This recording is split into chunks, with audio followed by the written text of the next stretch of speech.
Hi, kumusta? This is Dave Lopez from Rifle Lives Philippines. Magandang araw sa inyo lahat. And today, mag-ano po tayo, no? Mag-assemble tayo ng trigger mechanism. Ayan. So ito ay, back then, ang tawag dito is type.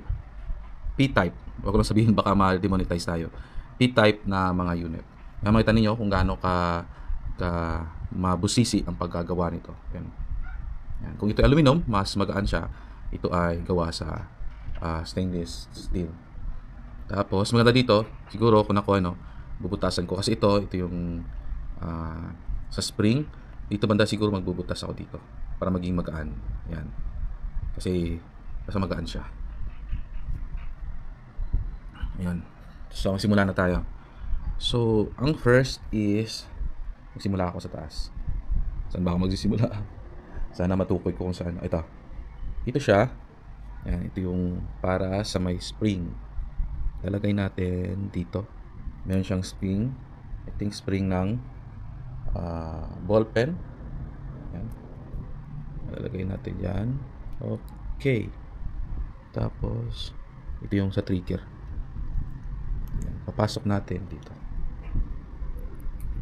May butas kasi dyan eh. Ayan. May butas dyan. Yun, pumasok. Okay. Pero bago natin ibaba to, babayan. Meron siyang ganito. Ayan. Okay.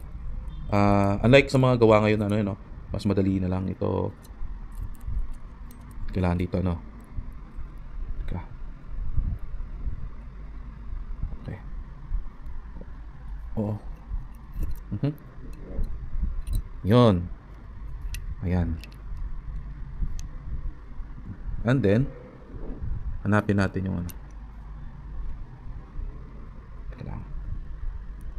bago yan, lagay mo natin itong yung pitik. Oops. Pitik. Yan. Tapos, i-lock natin using Allen. Guys, maganda pag meron kayong mga Allen na isang set. Kasi ako yung mga Allen ko ganito eh. Yan. Meron din akong set doon para na in case hindi tayo mahirapan. Ito. Saan ba? Ito siya. Yan. Mga design ngayon, mauti. Okay. Ngayon naman, try natin na pasok tong maliit.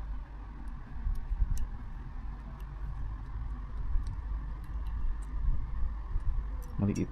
Ayun. Ayan o. So, pinasok ko to. Meron siyang pen. Meron siyang spring dyan. Kasi ito yung pag ginaganito mo siya. Ayan. Tapos mag-move. Yan o, mag-move. Ngayon, wala nang ganito. Diretso na. Bali, ito na mismo yung pitik niya. What else? Okay. Lagay natin ito. Dito. So, may pang tayo. Hanapin natin yung may butas to eh. Okay, wait ako sa inyo. Ayan o. Ayan guys o. Mayroon siyang butas na kung saan dapat dyan siya nakalagay.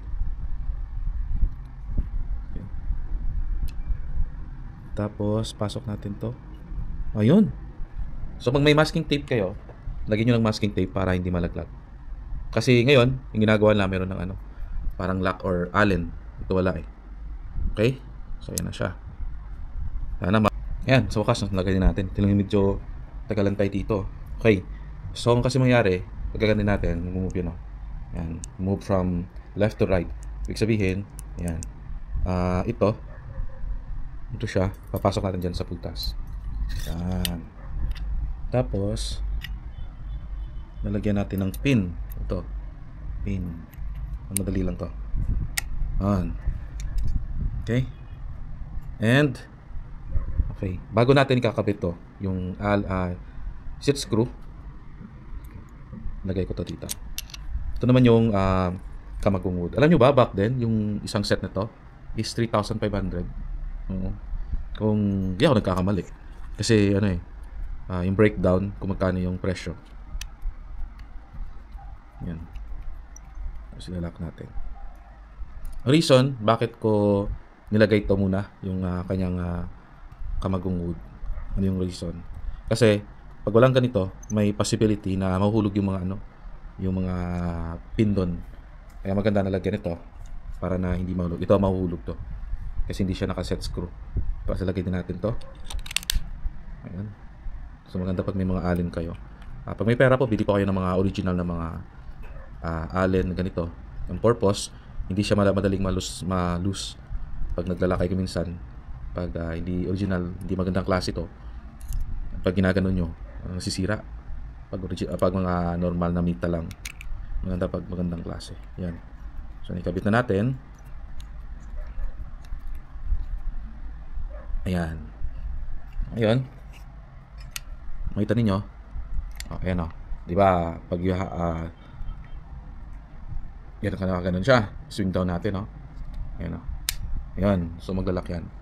Diyan o. Hindi yan bababa kung hindi natin ipupull to. Kasi pag pupull natin to, ayan. Ganun siya. Okay. So ilalagay na natin to. Okay lang. Kung gusto natin palakasin yung palo, ba gusto nating teka lang, lagay ko muna to. Ito yung ganito ko, mga more than 15 years na to. O more than malapit 15 years. Ayan. Ganyan lang, para hindi ganoon kalakas. Ayan. Ayan o. Nakaganon siya. Diba? Ayan, nakaganon siya. So pagkakanin natin o. Ayan. Pag hindi niyang gagalaw, ay napulpog natin o. So dito, mag-adjust tayo dito. Kasi hindi pantay. Gagawin natin, ilulusin natin uli. Tapos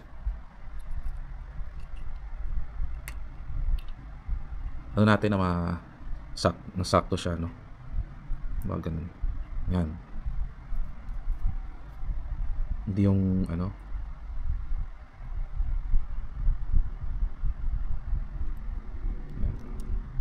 Gusto ko yung straight lang.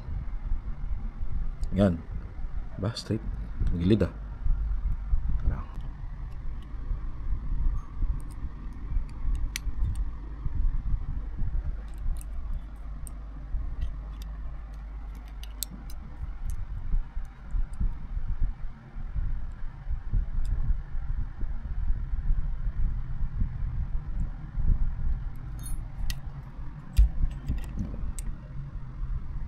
Yan na. Okay, ito na yung pinaka-safe niya. Alright. So, nakakapit na yan, no? Ayan, no? Tapos, ayan, soft. Ayan, no? Wala nang problema. Tapos, napaka-soft, to. Tapos, mayroon siyang play.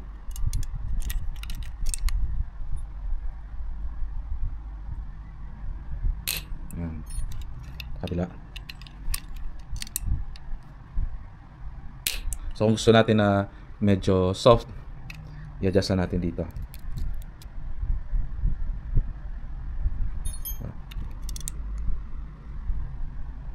Yan.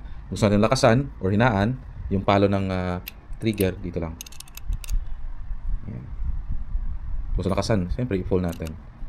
Ito. Yan. Pataasan pa. Gusto natin hinaan. Yan. Ganito lang. Yan. Yan. So, ito siya guys. And ito naman yung maglalak dito. Ayan. Alright. So, maraming salamat. This is Dave Lopez ng Police Philippines. Ito yung simpleng setup para sa trigger mechanism na merong play. Ayan. See you soon guys. Peace.